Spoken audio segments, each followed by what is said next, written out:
recording. Morning, everyone. Chef Jeannie and Chef Genevieve, and this is Bk121-1910 week 2. Thanks for coming. Thanks for joining us today. We've got a lot to talk about today, so please open your ears and open your hearts and be receptive to all the pastry knowledge we're about to bestow upon you. First things first, let's talk about attendance. I'm sure you all know by this point in the program that you're required to attend class and participate throughout the week. I have been reaching out to several students each week about their attendance. Usually when you get to 7 days absent, we start emailing you and texting you and stuff. And I've gotten a lot of messages that seem like students are hurt by this. They don't understand why we're reaching out. They say, I submit my assignments. I'm there, I do this, I do that. Why are you contacting me? We have to. The Department of Education says that you're going to be withdrawn after 14 consecutive days absent. So we just need to remind you to log in and post attendance. It's nothing personal. We're not trying to say that you're a bad student or you didn't submit your assignment or whatever. Sometimes people work ahead and then they go on vacation and they don't realize that weekends add up as 14 consecutive calendar days. So anyway, to make a long story short, if you do hear from me regarding attendance, don't feel weird about it. Don't get upset.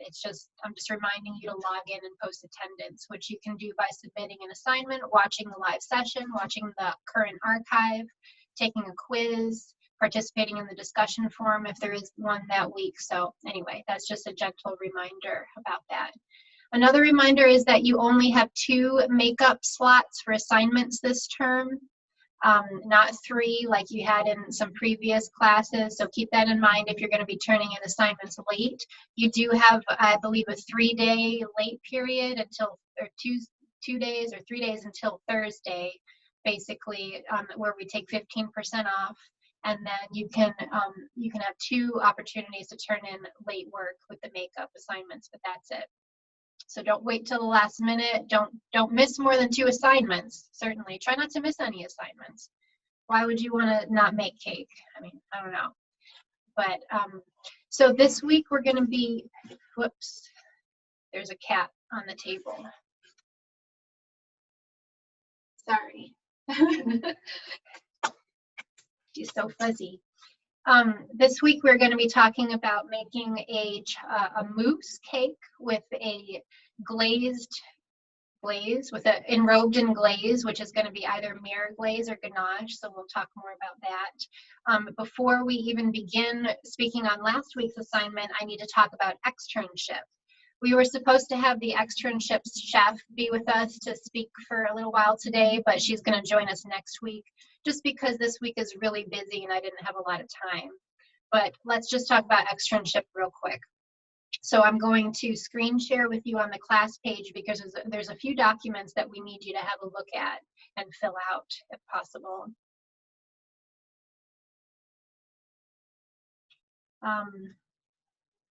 Where is it? On week 2, right up here at the top, there's some facts about externship. There's a couple documents that you can click on and you can kind of read through them. You need to work on filling them out and submitting them. It's not crucial that you submit them this week. It's not like we're not grading it, but it needs to be done, I would say, by the end of next week, because that's the week that the externship chef is going to be speaking with you. But please have a look at the documents and start filling them out if you can.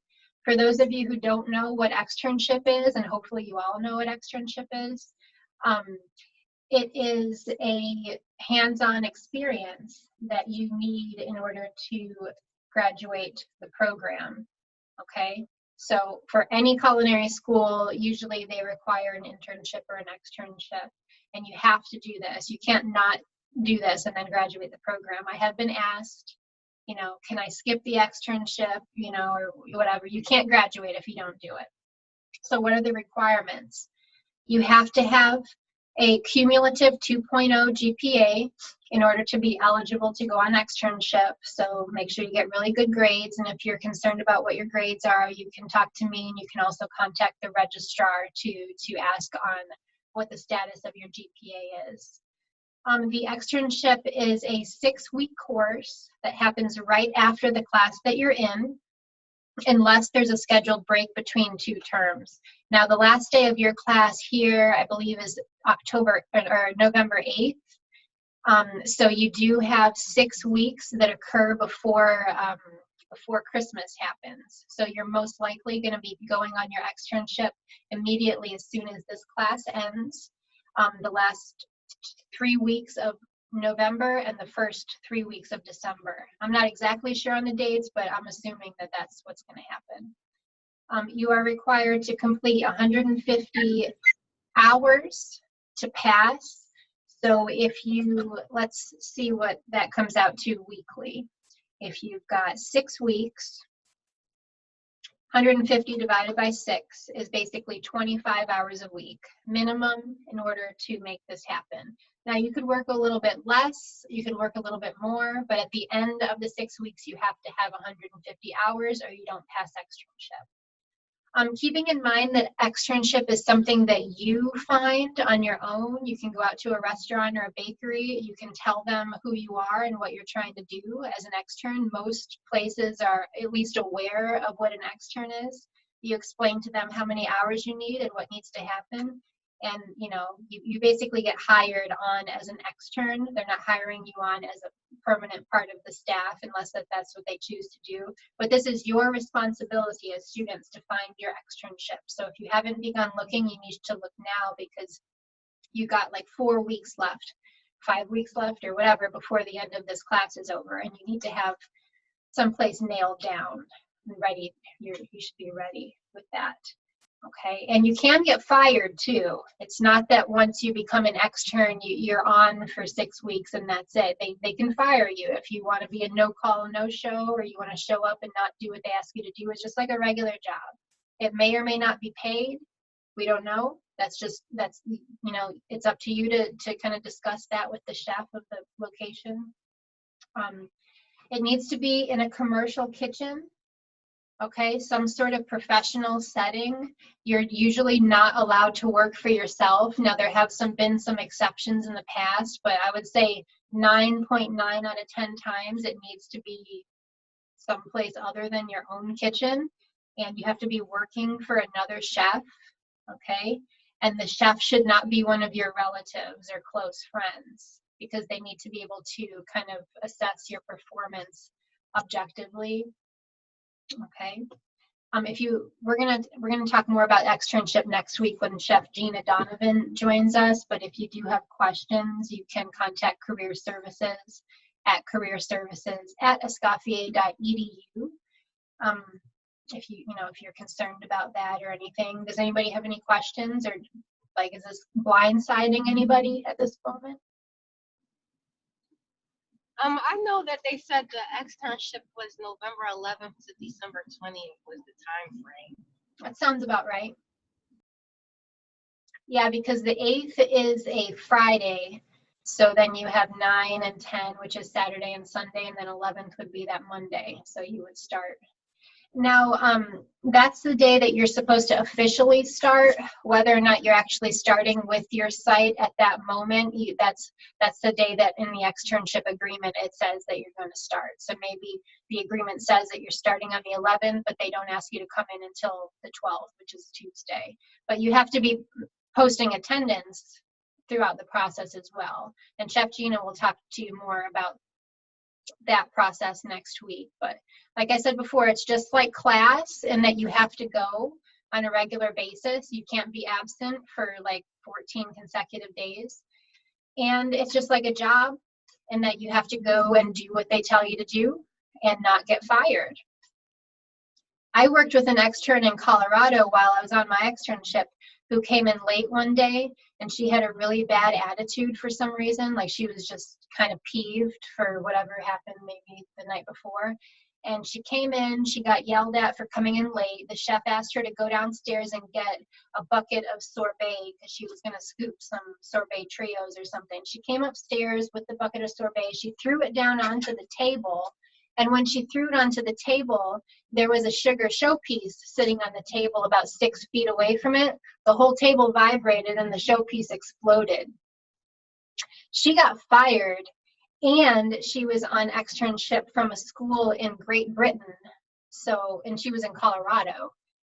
So not only should she get fired from her externship and most likely fail her program, but all of a sudden she had to immediately vacate student housing and move back to England just because she came in like, I'm upset today. So it is like a regular job, and the chef will fire you for whatever reason they're going to fire anybody else. So you have to go in knowing that you need to get through 150 hours in 6 weeks without getting canned. Should not be that hard, but for some people it is. Okay. So we'll talk about that more next week when Chef Gina comes. She can give you more specifics and answer more questions, and she's the one who is responsible for that portion of the program. Okay? Okay. That's all I have for today. You guys have a nice one. No. You're joking. We have so much to talk about today, you guys. Yeah, that's true. I was joking. Let's move into the class page and we'll start talking about what is happening. Okay. All right, so externship, we did that. Let's look at our week 2 field guide. We'll give you a better idea of what's going on. So we're making a glazed cake this week. This is called mirror glaze right here. Mirror, just like the mirror you look at on the wall, M-I-R-R-O-R. Inside of the cake is going to be chocolate mousse, and it's going to be a 2-stage cake. So the actual cake you're baking is going to be 2-stage. Last week we worked on the creaming method. So this is a different mixing method, which we'll talk more about in just a few minutes. The filling is going to be chocolate mousse. You can see down here that you've got cake and mousse. We're going to want 2 layers of cake inside your creation, but anyway, you've got mousse and cake, and then you've got the glaze, which is either going to be mirror glaze or ganache. Now this is attached to the class page, so you can look at it at your leisure. The base of the mousse that you'll be creating for this assignment is called a pâte à bâton. Now pâte à bâton is basically like a meringue, like almost like an Italian meringue, but instead of being made with just egg whites, it's made with whole eggs, and sometimes it's got yolks, extra yolks in it too. But I know that this technique sometimes confuses people, but it's no different than making a meringue, except you're using whole eggs. So you're whipping your eggs, you're dumping in a hot sugar syrup. I'm going to show you the recipe in a video on this later, but that's what this is, the mousse that you're creating in your cake this week. If you don't want to use the formula that we gave you, you can find your own formula, but it has to have this technique in it. It can't just be some random mousse recipe that doesn't have a pâte à bâton. It's got to have this technique. So we would suggest that you use our formula because it's kind of hard to go on Google and search for a mousse recipe that's got a pâte à bâton. Not that it's impossible, but this is more of a professional technique that you find from professional cookbooks, much like your textbook. So you got the mousse. Your cake is going to be more on the short side if possible. I have this cake pan here that you can look at. This is a 2-inch cake pan. That's usually what we build mirror glaze cakes in, a 2-inch cake pan. But you can use a taller one if you want. But I just wanted to tell you that classically that's how those cakes are being built. Okay. So let's take a look at some pictures of what your cakes might look like.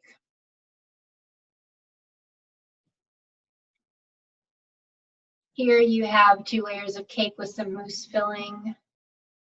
This one, most importantly, I want to describe to you that the mousse has to go all the way around the cake, and you're going to ask, how is that possible?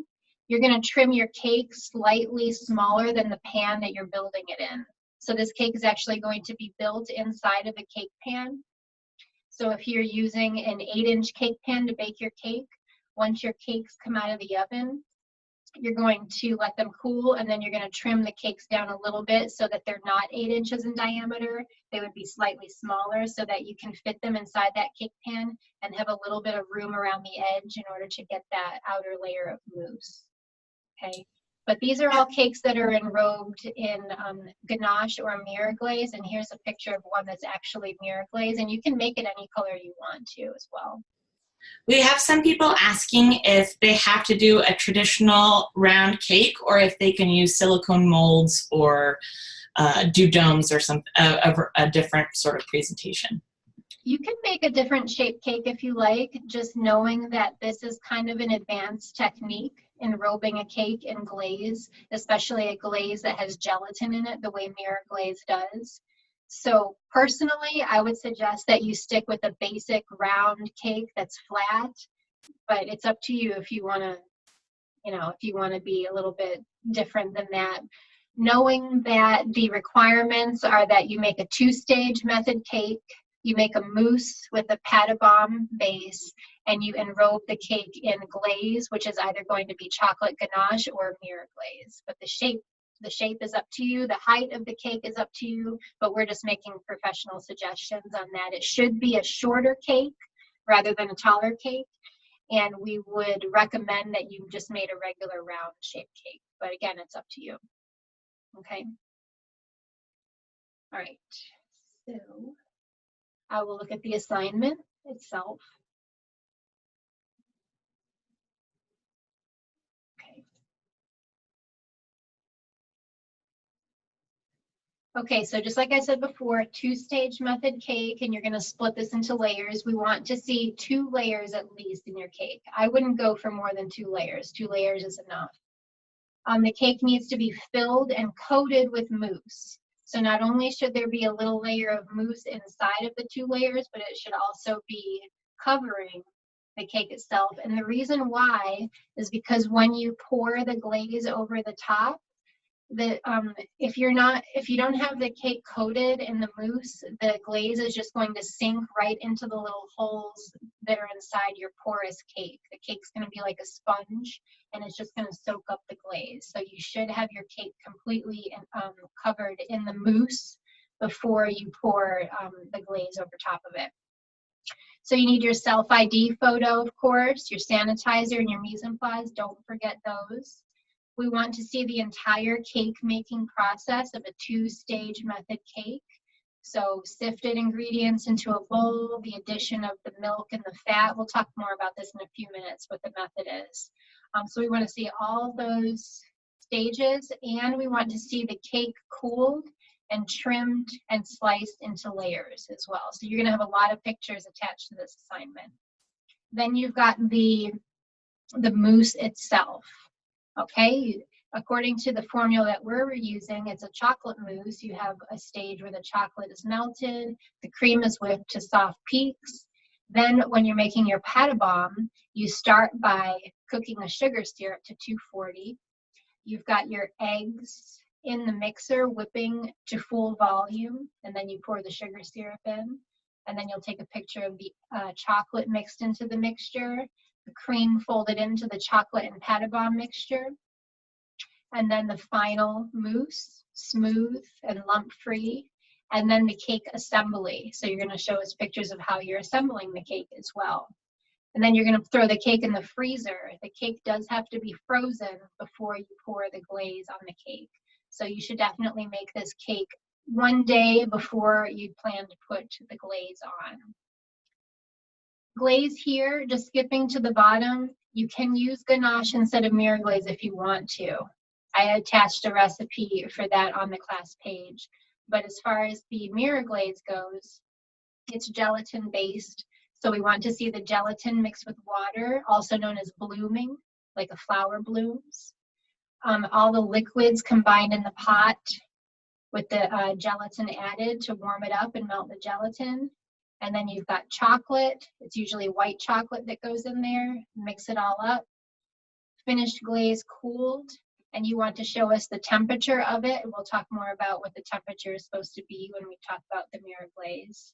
okay? And then you're going to cover the cake. You can take pictures of the enrobing process or even a video. That would be more helpful than photos. And the finished cake, which is glazed. Sorry, Chef, I do want to chime in. You can send a video, which is awesome, but I still need required photos. Videos cannot replace your required photos. So if you do send a video, that's awesome. I will be excited to check it out, but make sure you still have your required photos as well. Yep. And then don't forget to send a slice of cake too, so that we can see the layers. We want to see the layers to make sure that the cake was sliced correctly and they're the same thickness. And we want to see the mousse on the inside and, you know, the outside of the cake. So all those are required photos. Underneath the formulas, I have the formula for the ganache, if you prefer to use ganache, okay? The ganache and the mirror glaze both need to be cooled to around 85 to 90 degrees before you're using them, and that is super important. It's super important to use it that way because not only do you not want to melt your mousse when you're pouring the glaze onto the cake, but if the glaze is too hot, it's not going to stick to the cake very well. It's going to be really thin and soupy, and it's just going to kind of go on the cake and then melt right off the cake. And then alternatively, if the glaze is too cool, you're not going to be able to get a nice smooth coating. It's going to be really chunky and you're going to have to spread it around, and that's never a good thing to do when you're trying to enrobe a cake, especially if it's got a gelatin-based glaze on it. Okay? Questions before we start talking about the formulas and the videos? Chef, I had a really quick question on the gelatin. Okay. Do we have to use gelatin sheets or can we use powdered gelatin? You can use either. Gelatin is usually weight for weight, knowing that powdered gelatin and sheet gelatin will absorb up to 5 times their own weight in water. Normally, formulas that are calling for powdered gelatin will tell you how much water to mix with it.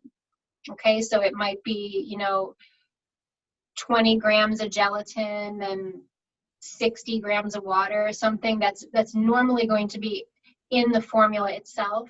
Now, if you're using sheet gelatin, the amount of water is usually not included, because with sheet gelatin, you just dunk it in ice water for about 10 minutes until it's soft, and it absorbs the proper amount of water while it's soaking in the ice water.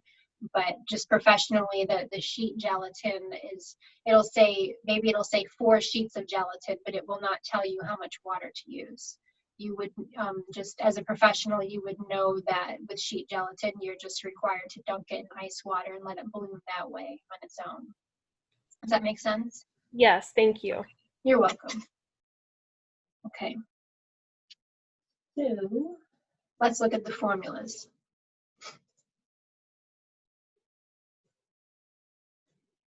Okay. Down here under assignments, we've got a formula for devil's food cake, chocolate mousse cake, and mirror glaze. Let's begin with the devil's food. Now, this is a 2-stage method. Now, the 2-stage method is widely used when cakes have a high ratio of liquids and sugar. You can see in this recipe here that you've got 167 grams of sugar down here. You've got 84 grams of milk. You've got another 63 grams of milk. You've got 84 grams of eggs. So that right there is a lot of liquid, all the milk and the eggs together. And the sugar, if you notice, it's over 100% in comparison to your flour. So right there, you've got a high ratio of sugar. It's over 100% in relation to your flour. Same goes for the liquid. 84 plus 63 plus 84 is definitely more than 125. So in a 2-stage method cake, you've got a high ratio of both liquid and sugar. Now, the reason why we're using this method is because it gives the batter a chance to emulsify the sugar and the liquid a little bit more easily than it would if you were doing the creaming method, where you're alternating the liquid with the flour. And this one, you can kind of call it a reverse creaming method, where you are you're creaming the flour and the fat together instead of the flour and the sugar. One of the cool things about that is that the fat will actually coat the flour. It'll coat the starch molecules in the flour, making them less ready to absorb all that liquid and mix and create gluten in the process. So two-stage method cakes are usually going to have a very fine crumb to them as well, because they didn't create that much gluten during the mixing process. Okay, so you want to start by preheating your oven, preparing your pans, and then you're going to sift your dry ingredients. The first amount of sugar, usually, all the dry ingredients, the flour, the cocoa, the baking powder, and then you're going to add that into the mixing bowl with the fat. So you can see the shortening is in there. You're going to put that in the mixing bowl for 7 to 8 minutes with the paddle attachment on medium speed, low to medium speed, scraping often until it's all creamed together, And then you are going to take your liquids and you're going to add them in 3 parts. So you're going to combine all the milk and the eggs, and then you're going to add them into the recipe in 3 parts. After you add each part, you're going to turn off the mixer and scrape down the bowl. So you'll add your first part of liquid and mix it until it's all emulsified and smooth. Stop and scrape the bowl, and then do that again and again the 3rd time to get all your liquids incorporated. You don't want to dump all your liquids in there at one time, because then you're going to have just a soupy mess of lumpy cake batter. It's not going to work out right. Okay, so that's the 2-stage method. I actually think it should be called the 3-stage method, because you add the liquids in 3 parts, but whatever. So then you're going to pour your batter into your prepared pans. You can tap the pans on the table a few times to remove any large air bubbles that have formed when you dump the batter in. Just kind of like tap them on the surface. I actually like to give them a little bit of a spin too, spin them in place, which levels out the batter a little bit, because the centrifugal force, pulls the batter and makes it flat. And then you can bake them, and they're done when they're done. When the tops are springy, when you touch them and you pull the toothpick in there and it comes out clean. All right, so that is basically the procedure for a 2-stage method cake. You've got your dry ingredients, you got your fat, you've got some of the sugar, cream it up, and then you're adding your liquids. Some 2-stage methods ask you to add the sugar later with the liquids. You're kind of like adding liquid, then some sugar, then some liquid, then some sugar. But either way, the dry ingredients get creamed with the fat first, and then the liquid goes in. All right, so any formula you find for the cake needs to be 2-stage method. You don't have to use our formula, but you should, because it's easiest. You don't have to go searching around for one. But if you don't want devil's food cake, you can find a different one. You can even look in your textbook. I'm always going to refer you to the textbook when you ask for recipes. More often than not, it's going to be in there. So you can look up the cake section of your textbook and find the 2-stage method, and it'll give you a couple different formulas to use for that. Okay. Any questions about that one? Okay, let's talk about the other one, then we'll watch some videos. Up here in the class page, you've got some videos, the devil's food cake, which we just talked about, so we'll watch that too, in the chocolate mousse, but I'm going to finish talking about the recipes. The chocolate mousse, not a lot of ingredients. You've got the sugar, syrup, basically, the yolks, the semi-sweet chocolate, and the heavy cream. So the yolks would be what you whip up in the mixer, and then you're going to have the sugar syrup heated, dumped into the yolks until they're thick, just like a meringue. Then you fold in your melted chocolate, and then you fold in your heavy cream. So step by step, melt the chocolate, set it aside to cool, whip the cream, set it aside to cool. Don't set it aside in the actual refrigerator, because If it's too cool when you add it at the end, it's going to cause your chocolate to seize up and you're going to have lumps. So just whip it and just. Would you repeat that one more time, Chef? And the reason I ask is because that is the most frequent mistake I see with this assignment, is chocolate seizing up in the mousse. Yeah. So when you melt your chocolate, you just set it aside. If the chocolate itself starts to cool down too much and get super thick, you can reheat it a little bit. Not hot enough that it's going to melt your whipped cream, but just hot enough so that it's still loose and kind of viscous. The cream itself should be cold when you start to whip it. So use cold cream. It's easier to get, nice peaks out of cold cream. So whip that up and just set it aside. Do not put it back in the refrigerator. If it's too cold when you mix it together with the chocolate, it'll cause your chocolate to seize up and you'll get chunks in your mousse. And we don't want to see chunks in the mousse. After you get those two things prepared, you're going to start your sugar syrup. So you want to put your sugar in a pan with just enough water to make it look like wet sand, not any more than that. I will say that no matter how much water you add, even if you add like a swimming pool full of water to your sugar, it's not going to reach the proper temperature until enough water evaporates out of it. So if you add just a little bit too much water, don't worry about it because the water will evaporate by the time it cooks to the proper temperature.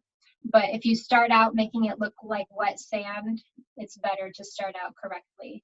And you have a little bit of corn syrup in there too, which is going to help prevent the sugar solution from crystallizing as it cooks. So you're going to cook that to 240. Okay, while that's cooking, you want to have your egg yolks whipping in the mixer to kind of get frothy and start the whipping process. I would say they should be kind of bubbly and almost like soft peaks. And then by the time your sugar solution is done, you're going to pour that into the mixer while the eggs are whipping. You're going to turn the speed up to medium or medium high, and you're going to mix it, just like you're making an Italian meringue. I don't know if you've ever made Italian meringue before, but if not, this is the same technique. And you just mix it until it's super light and fluffy. It's going to become pale in color, and it's going to be really full in volume. It's going to either double or triple in volume by the time it's done. It's going to kind of look like yellowish whipped cream in comparison. So then from there, you're going to take the chocolate mixture and the pata bomb, and you're going to fold them together. So you'll add a little bit. See, in the beginning of step 6, you'll add a little bit of the the pata bomb to the chocolate and fold it in just to loosen it up. And then you'll add the rest of the pata bomb until it's fully incorporated and smooth. If you've got a little streaking, that's okay, but you don't want too much streaking. And then you're going to take the whipped cream and fold that in there as well. And folding is imperative in this formula because you don't want to deflate all the air cells that you've created in the whipped cream and the pata bomb. You want it to remain light and fluffy. And then from there, you need to use it immediately for this assignment. You need to be able to pour it into the pan over your chocolate cake as soon as you make it, because if you let it cool down too much, the chocolate, we know what happens when melted chocolate gets cool, it solidifies. So let's say you make this mousse and you let it sit for 20 minutes and then you assemble your cake, it might be too thick to actually pour it into the pan and use it the way that we intend for you to use it. If it's real thick and it's kind of like icing, you could spread it with a spatula, but for making a cake like this, that's not ideal because you want it to be very smooth. Now I'm going to show you this pan that I have here. This is called an entremet pan. You see it has no bottom. If you had one of these, you can use it to build your cake. Otherwise, you can use a regular cake pan. See, this one has a bottom. But what I suggest, either way you do, put the pan on something, especially if it has no bottom. So put it on a sheet pan and build your cake upside down. You can dump some mousse in there, about maybe 1.5 centimeters, and then place a piece of cake down there and then dump some more mousse on top of it. That would be like the filling layer.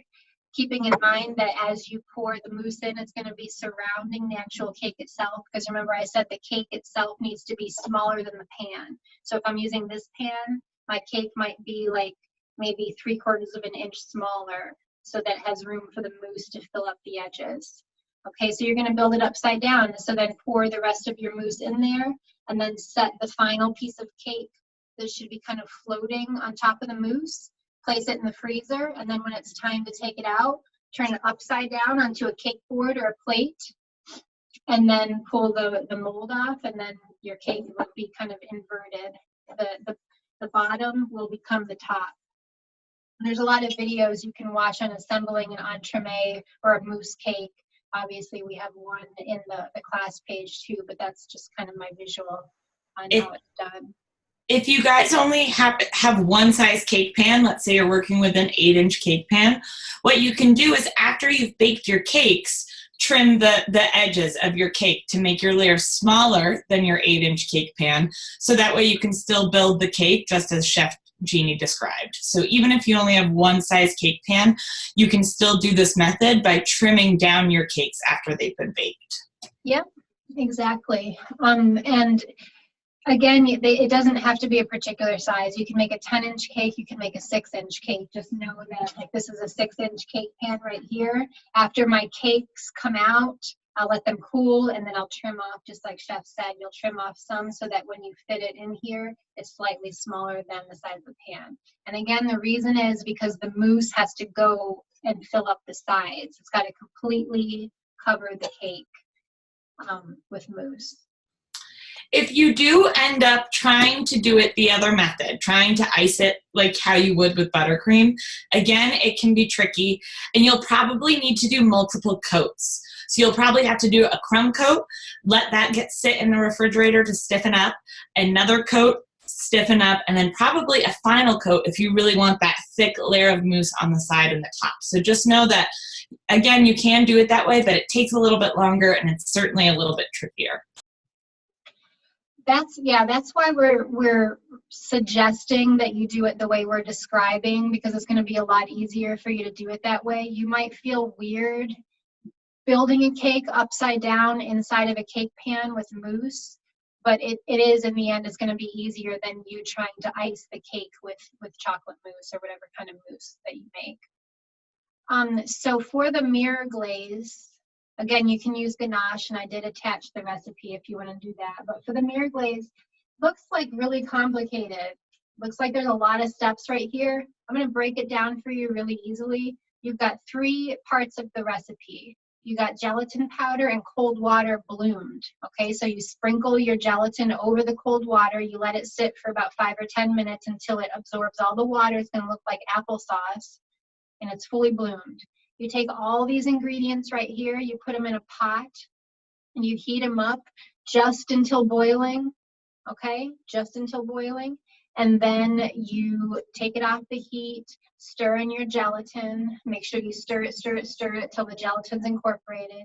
You add your white chocolate, let it sit for a couple minutes, just like you're making ganache, so the chocolate has a chance to soften up from the heat. And then you're going to whisk it really hard to break up the chocolate and make it smooth. And if you do have a stick blender, an immersion blender, you can put that in there to kind of burr mix it so that it's, you know, lump free. You definitely want this to not have any lumps of chocolate in it. And after you're done with that process, you're going to pour it through a strainer to get any last lumps that might have been in there. You shouldn't have any lumps of the gelatin mixture. If you did, you really kind of have to start over, because the gelatin, 100% of that gelatin needs to be in your glaze, not left in the strainer. So to prevent lumps, you need to bloom it correctly. So sprinkle the gelatin over the cold water. Don't just dump it together and stir it with a spoon. You want to gently sprinkle it over the cold water and let the water absorb into it, and give it like 5 or 10 minutes to actually bloom. But that's what it says in here in a nutshell.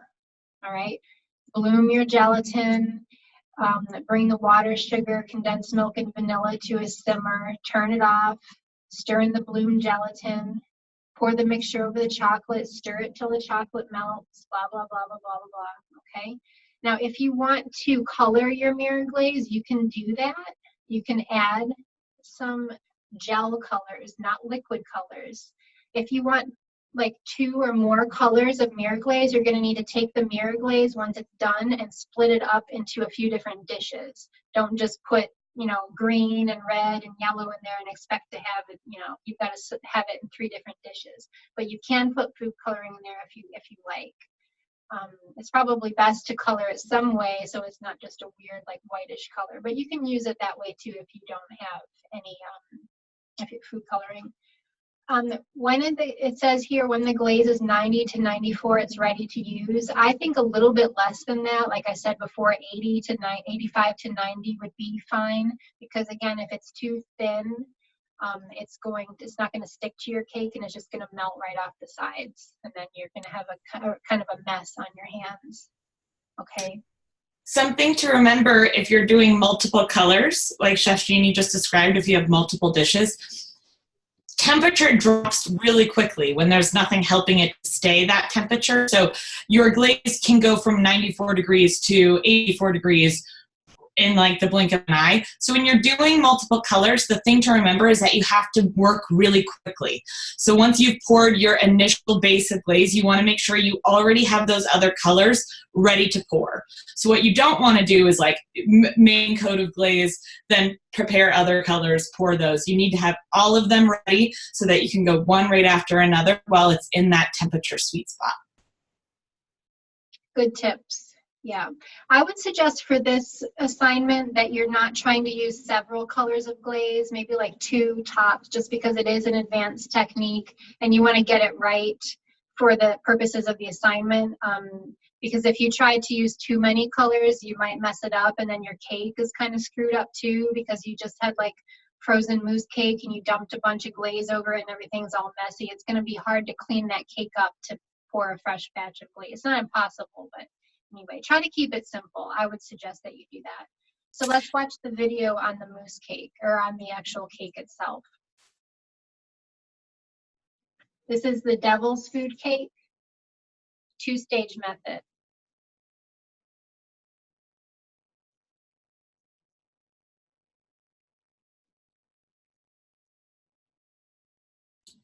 We can't hear it, Chef Jeannie.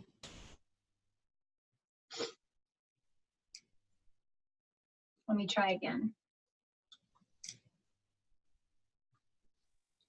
Example of this method. To begin making the cake, before doing anything else, preheat the oven to 350 degrees. Then start by sifting the dry ingredients and adding them into the bowl of a mixer with the paddle attachment. Next, add the fat in the first portion of milk and mix at a low speed for 7 to 8 minutes. Be sure to stop the machine periodically to scrape down the bowl and the paddle to be sure it's all mixing uniformly.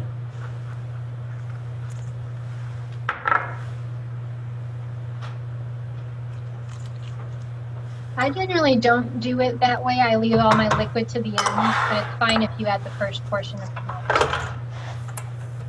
If you don't add the milk, obviously it's going to be a lot thicker, this mixture right here. But the milk just helps it to be a little bit more loose so that you can add the rest of the ingredients.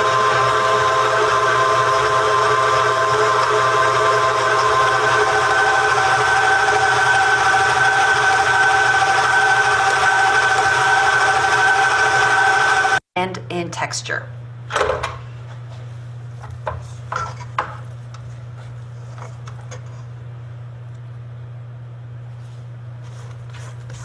Scrape down the bowl.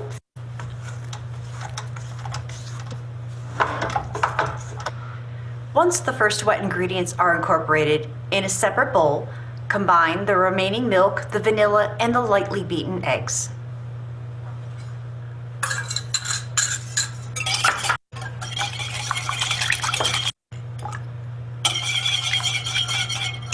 Add it to the mixer in 3 stages with the machine running on low. Be sure to stop the mixture throughout this process and continue to scrape down the bowl and the paddle. Once all the liquid is incorporated, continue to mix on low for an additional 5 minutes.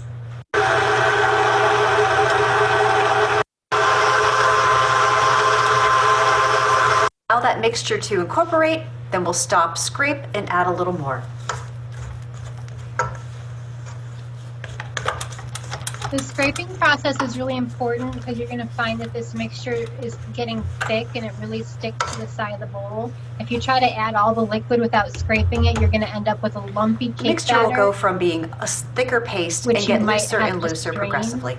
And straining is not the right technique.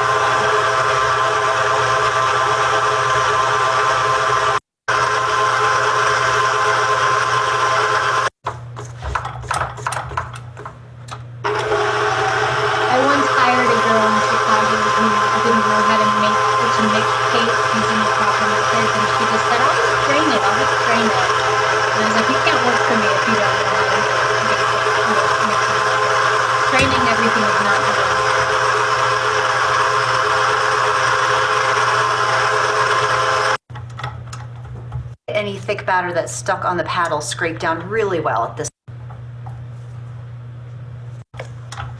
Once it looks smooth, then we'll finish mixing for the last 5 minutes. Completed, the batter should be pourable and smooth. Now that the batter is ready, prepare the cake pans with spray and paper. Then place the first pan on a scale, press the tare button to reset, and scale to 0 with the pan on top. Down with your piece of paper, trace out a circle and cut it with your scissors, or another quick, easy way to do it, crease your paper, make it into something like a triangle, put the point at the center,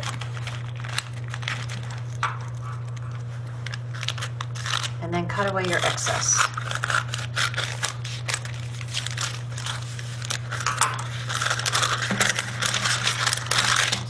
Make sure it fits the bottom without going up the sides of the pan.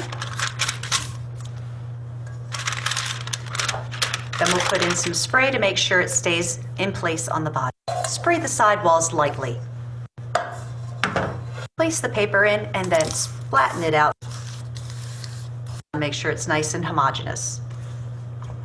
I like to put a little extra grease on top of my parchment once I've put that piece of parchment in. Next, add the batter to the pan. If using multiple pans, use a scale to weigh the layers.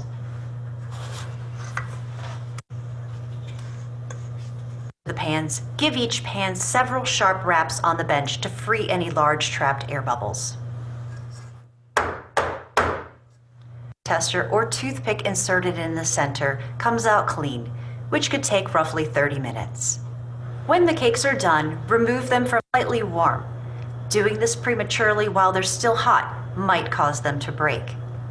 The two-stage creaming method. She just said don't take them out of the pans when they're warm. Let them cool down. That's actually part of the baking process, is cooling the cake. The starches in the cake batter, they're going to gellify, which means thicken when they're baking, and they're going to continue the jellification process when they're cooling, which is going to provide the cake with structure. If you try to unmold that cake when it's hot, and if you try to split it with your knife when it's hot, it's just going to crumble apart. Methods make up the baseline for professional cake making. Compared to cakes made from the creaming method, the two-stage cake technique yields a finer crumb. With its luxurious chocolate flavor and tender crumb, Devil's Food Cake is a great two-stage cake to practice and perfect. And then the other video here is the chocolate mousse. And then they're going to have a video here on building the cake once the mousse is made.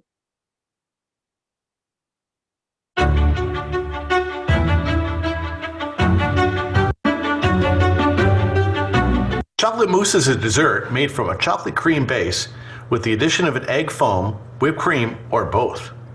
Depending on the preparation method, it can vary from light and fluffy to creamy and thick. The end product is multifunctional, as it can be served by itself or used as a filling. To begin, set up a bain-marie on the stove with a metal bowl containing the chocolate. Be sure that the bottom of the bowl does not come into contact with the hot water.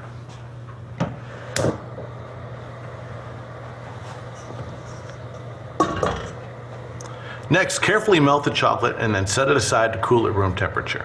While the chocolate is cooling, Add the cream to a cold mixing bowl. Using the whip attachment, whip the cream until it forms soft peaks.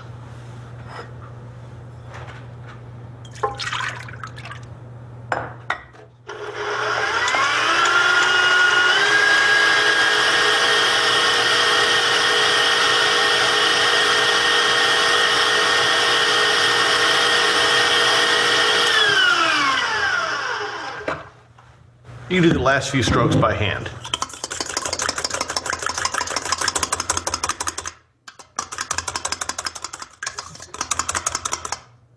Remove the cream when finished, as the mixing bowl will be needed again shortly. In a separate saucepan, add the sugar with enough water to reach a wet sand consistency, no more and no less. Turn the heat on to medium and brush down the sides with water to prevent crystallization. Continue to do this until the mixture reaches the softball stage and reaches 240 degrees. Back in the mixing bowl, start the process of whipping the yolks on a low speed.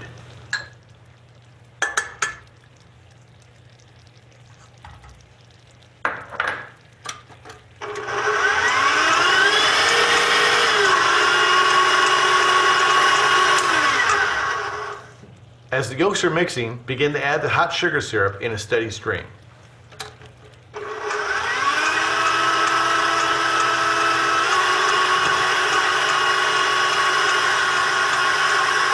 When you do this, make sure that you do not pour the syrup onto the whisk itself. You want to pour it down the side of the bowl. If you pour it onto the whisk while the whisk is moving, it's going to shoot the syrup all over the side of the bowl. It's not going to properly incorporate with your eggs, and you're not going to end up with a pat of bomb. You're going to have some kind of chunky whipped eggs with like little chunks of sugar syrup in it.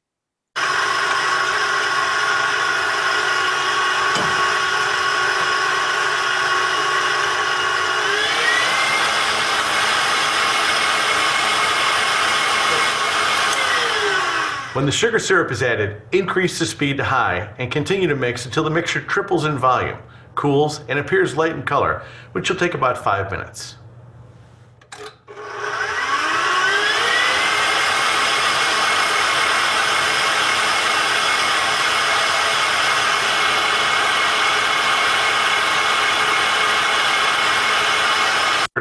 Stop the mixer and remove the bowl. Next, add about 2 ounces of the melted chocolate to the yolks to even out the temperature before combining both the egg mixture and the chocolate. Evening out the temperature prevents the chocolate from seizing. Gently mix the two until they're fully incorporated.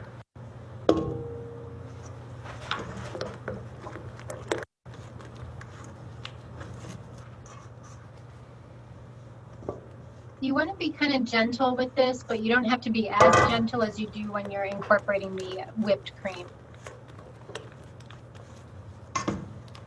Finally, using a spatula, add in the whipped cream in thirds, taking extra care to avoid deflating the mousse.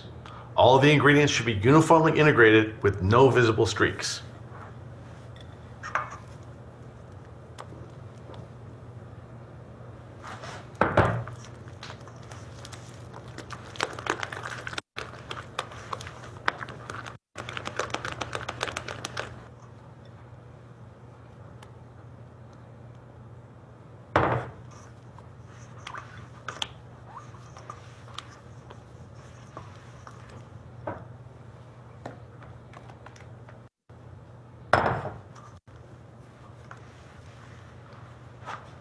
Before the mousse can be piped into a serving vessel or used as a filling, allow it to cool in the refrigerator for about 30 minutes. Chocolate mousse can be served alone or as a... Don't do that with this cake project. You can set it aside for 5 or 10 minutes at room temperature, but you want it to be in its loose form if you're building the cake in the pan the way we described. Now, if you are going to use it as an icing where you're going to actually apply it to the cake with a spatula, you will need to let it thicken up by chilling it for a while. But again, that's not the ideal way to build this cake for this assignment. ...a filling or layered in a parfait.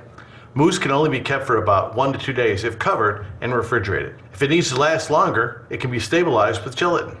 Adding gelatin is common when chocolate mousse is used as a filling in layered cakes. The types of chocolate can also change up the flavor profile, and a fruit puree could also be used instead of chocolate for a completely different take on it. However it's used, mousse is a wonderfully light, airy, and flavorful addition to any dessert. If you were adding gelatin to that chocolate mousse mixture, you would bloom your gelatin first, just like any other recipe using gelatin. And then in the stage where you fold the pata bomb and the melted chocolate together, you would take your bloomed gelatin and you would heat it up a little bit in the microwave until it itself is melted, and you would fold it in during that stage, not at the end after the cream. You would add it in when you're folding the chocolate in. But that's not in this particular formula that we're giving you. I'm just saying that if you wanted to do that in the future, you could do that. But it has to happen in the stage with your warm chocolate and the pata bomb mixed together. So just remember, for this assignment, you don't have to make that formula that we give you, but you do have to make a mousse recipe using a pata bomb, okay? And then the last video would be the assembly of the cake. Where did it go? There it is.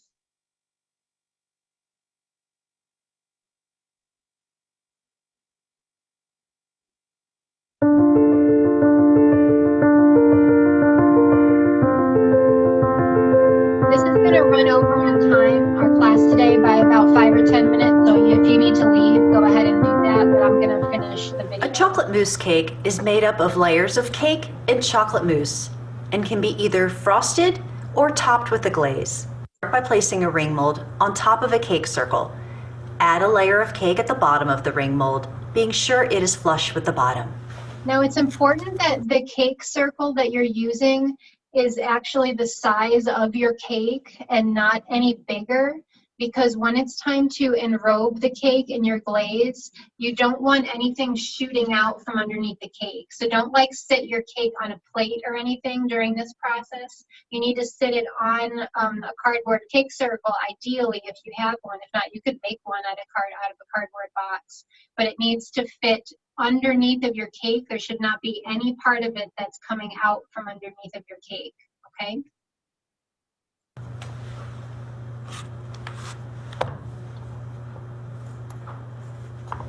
Next, pipe a layer of mousse from the outside in, trying to make it even throughout the layer. Now she's building it right side up, which is fine to do. The way I described verbally earlier was building it upside down, but either way you do it is fine, as long as you got your 2 layers of cake in there and it's completely covered on the sides and the top with mousse, as well as a layer of mousse filling.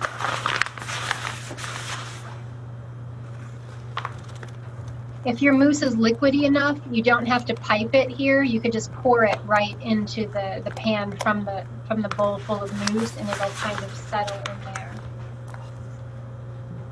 This mousse was probably left to sit for a little while to thicken.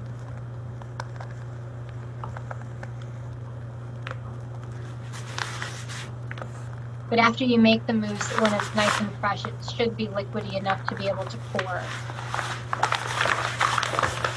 If you need to fill in a little more, just use your offset spatula, add it, and then spread it in. This helps with a small offset. Just hold it nice and level. Use your turntable to help it spin while you flatten and push the mousse.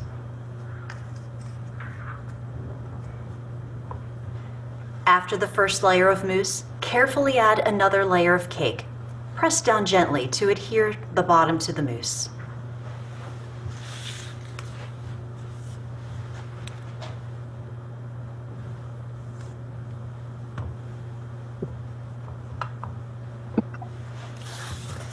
Repeat this stacking with the desired amount of layers, finishing the top layer with mousse.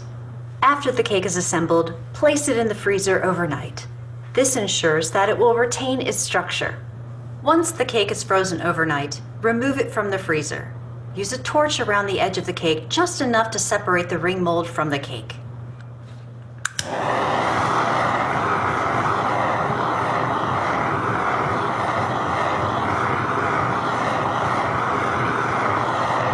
Not everybody has a torch, but you could use a hair dryer for this process. Or if you let the cake sit out for 5 or 10 minutes, it should thaw enough on the edges that you should be able to lift the mold off of the cake. After unmolding, it's time to prepare the mirror glaze. Add the cold water to a mixing bowl and sprinkle the gelatin over it. Stir together until it begins to thicken, then let it set for a few minutes until it resembles applesauce. Next, on the stove, add the... I was going to say that before we get into the mirror glaze, after you're done assembling your cake with the mousse, if you have a little bit of leftover mousse, you should reserve it in the refrigerator just in case you need to patch up any holes. Like right here, she's got a hole in the side of this cake, or these little holes. That way you get a nice smooth coating with your glaze before you pour it on. But you would patch it up and then place it back in the freezer for a few minutes so that mousse can solidify. The water, sugar, and condensed milk and vanilla to a pot, stirring to combine.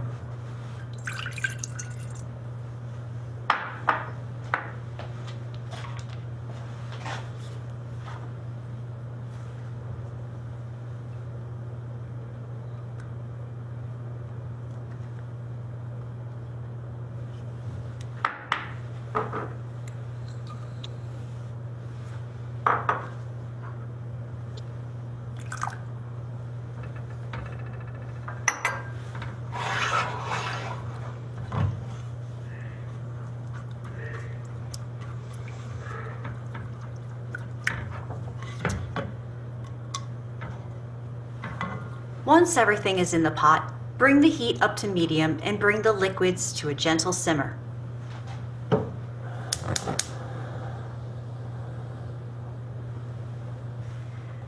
When the liquids reach a light simmer, turn off the heat and stir in the bloom gelatin. It will appear fluid and pourable.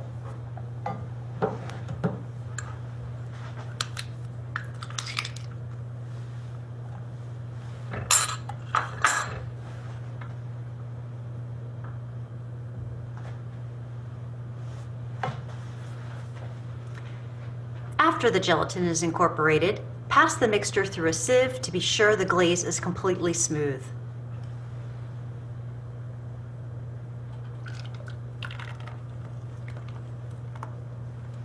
Next, place the chocolate in a bowl and then pour the hot liquid mixture over it.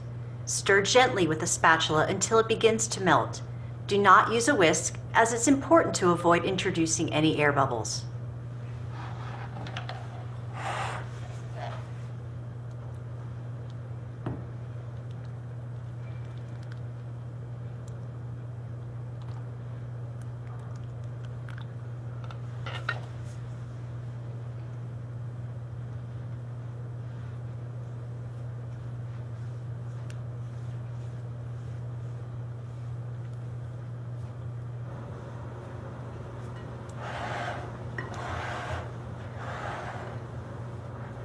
So you can see here that the mirror glaze is kind of yellowish in hue. If you add some white food coloring to that to even it out and make it white before you add the actual colors, that helps a lot, because we all know that not all colors are compatible with yellow. Like if you wanted to make this purple and you added purple directly to it, it might not be the color of purple you want. It might have more like a brownish tint to it. So best practice to actually make it white if you want it to be true to the color that you're trying to achieve. Check to make sure there aren't any lumps of chocolate behind. Once it's smooth, you're ready to go. When the chocolate is fully melted, the whole mixture should be smooth and uniform. At this point, if desired, food coloring can be added to the glaze. To make a marbled look, divide the glaze into different bowls and then gently combine and swirl before pouring it. Once the glaze is colored, allow it to cool to the target temperature range between 90 and 94 degrees. After the glaze has cooled and the cake is unmolded, it's ready to be glazed. Prepare the cake by setting a smaller sized cake pan underneath it, flipped upside down, and set it on a clean sheet pan. It's also a good idea to have a spatula on standby for touching up the glaze. Next, to pour the glaze, use a continuous circular motion from the center and move outward as needed. Be sure to coat the top and the sides completely.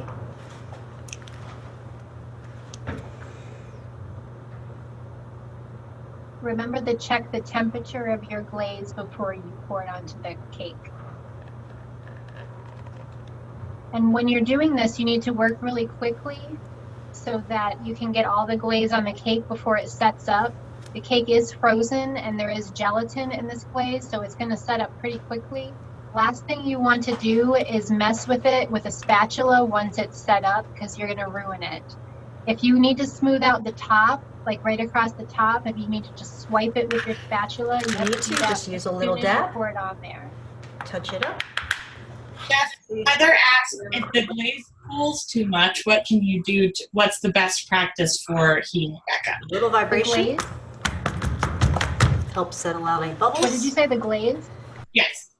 Oh, you can just microwave it or put it over a hot water bath to warm it back up. But then again, you got to cool it down to the proper temperature. But like, you can make this glaze ahead of time and store it in the refrigerator. Like, I might make a huge batch of mirror glaze and just store it in covered containers and then pull it out as I need it, melt it, put the food coloring in it, and, you know, throughout the week if I'm working in a bakery that uses mirror glaze. You don't have to make it to order every single time. We can add a little bit of gold dust across the top.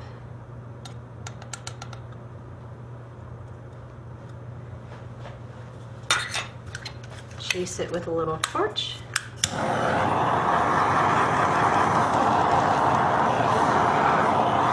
So a torch is good to have when you're making glaze and rolled cake, because the torch will help pop those little air bubbles that rise to the surface. Then check around the bottom edge. You can just use your offset spatula, clean up that edge.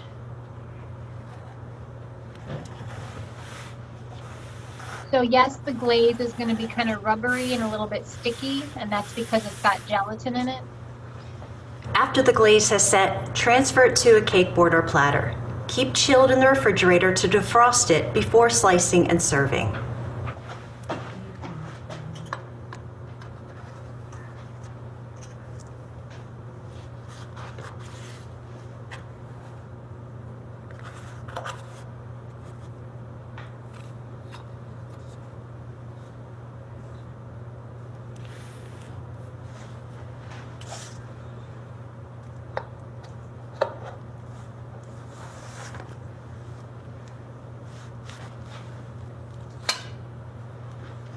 Mousse cake is a light dessert that isn't overly sweet or covered in heavy frosting.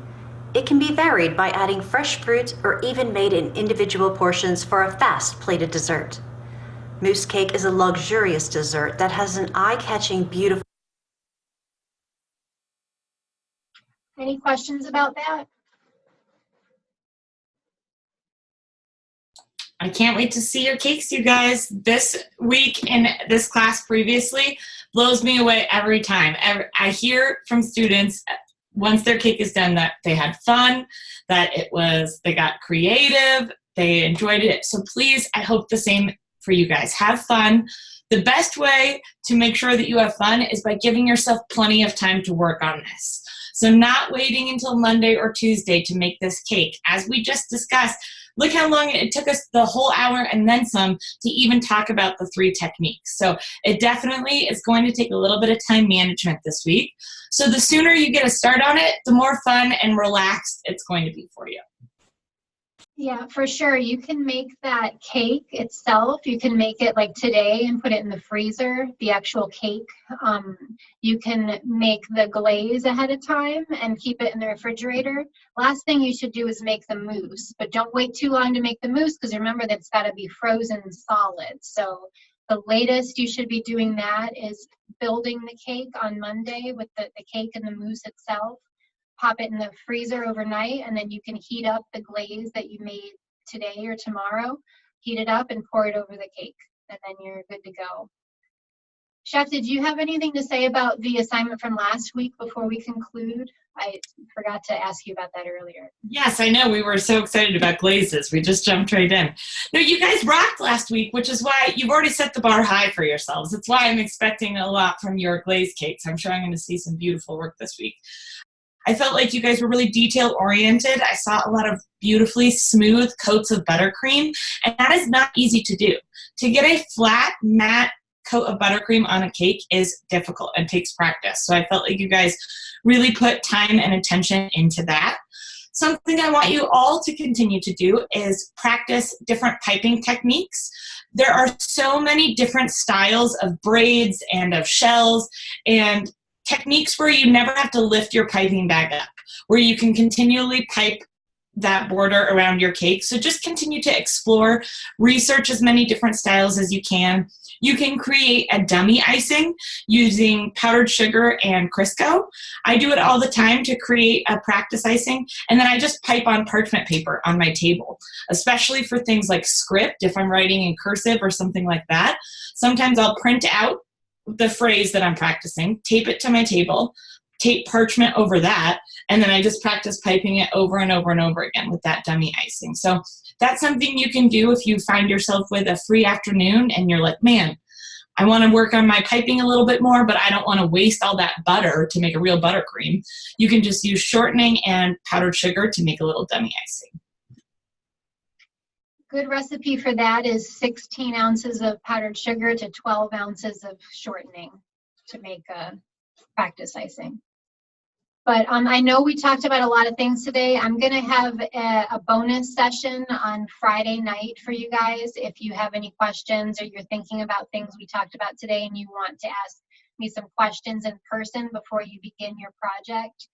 So I'll send out a message with the link to the Zoom session and the time. I'm not going to do a bonus session every week, but I think this week it's warranted. Okay.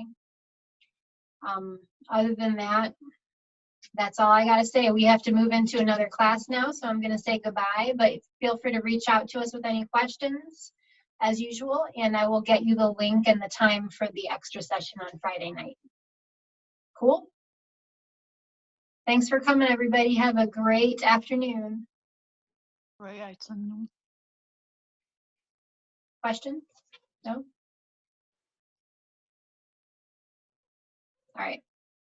Bye-bye. Bye.